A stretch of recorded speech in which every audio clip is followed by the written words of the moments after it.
Hi guys, this is Riley and I'm going to show you how to change a Bank 1 Sensor 1 O2 sensor on a Mitsubishi Eclipse 1996 RS. So the first thing you want to do when you're taking off any electronic plug, or as what we're doing an O2 sensor, you want to disconnect the battery, and the one you want to make sure to take off is the negative, so no current can start. And because if you take off the positive, you're going to get electrocuted possibly, because the negative is still sending out electricity throughout. So you want to get a size 10 socket wrench or open end wrench, and you should want to hurry and loosen that real quick before you do it.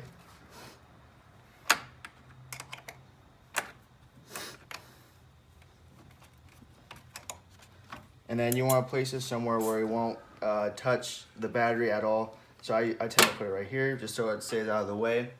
And then the O2 sensor is going to be before the catalytic converter, which is about right here, if you can see, right here, right there. It's going to be right here on that side. So let's go under, and you can see it is right here. And some people will tend to zip tie it together so it stays put. So we had to cut this one and get rid of it. And then you want to unplug it, which, if you trace it. So if you trace it up all the way, it's going to be up here, right there. And you want to unplug it. And then you can, when you're taking it off, you also have to unravel it from here to keep it, because this just helps keep it from moving and hanging anywhere. So you want to undo that.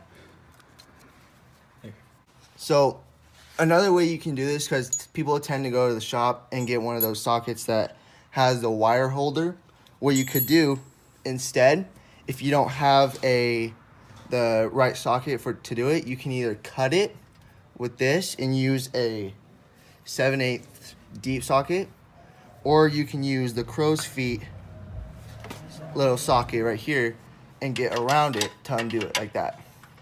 So you can use whatever you want to take it off like that. But I'll just cut it that way, because most people don't have crow feet sockets. So you just cut it. Then you take your 7/8 deep socket,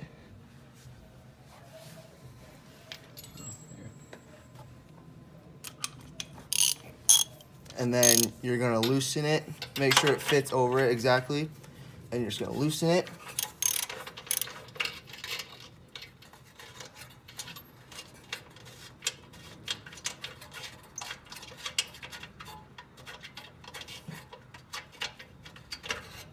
And the way you can tell is if it's really burnt like this and not like shiny, or like this, how it's kind of shiny-ish.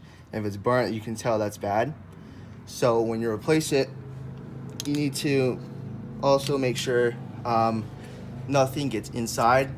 So you can use just a paper towel to clean it, to make sure. Just kind of go around the edge and make sure nothing gets in or out. Like this. And then you can put it in here just so you can make sure nothing gets in or out, like that. And then, okay, so when you have your new sensor, you want to make sure you have some denter or something to make sure it stays in there sealed tight.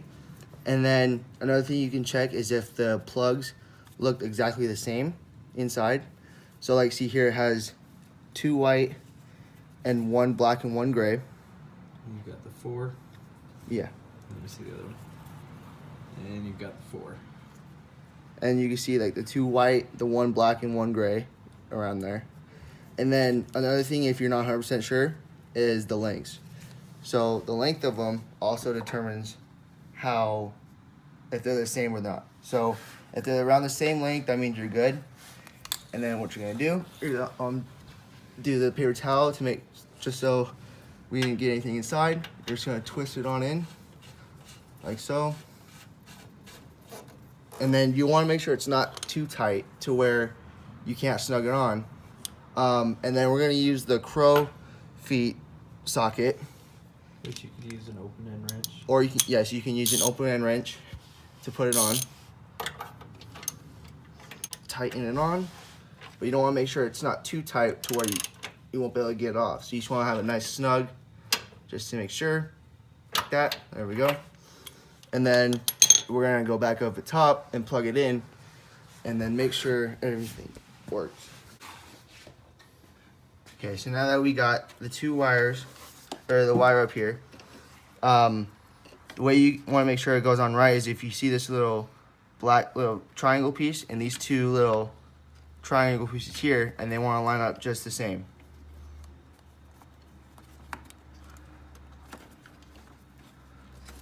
So when you're trying to put on opposite way or some other direction, it will not go on smoothly. So you want to make sure the triangle pieces are set together like that. And this is how you would change an O2 sensor, bank 1, sensor 1. Then, when you're set and done, you're gonna put the battery back on, and you just wanna make sure it's on, like so. And then you're gonna tighten it, and then you'll be all set. And this is how you change a bank 1, sensor 1, O2 sensor on a Mitsubishi Eclipse 1996. Thank you for watching, hope this helps you, and I'll probably make more videos. Hit the subscribe button.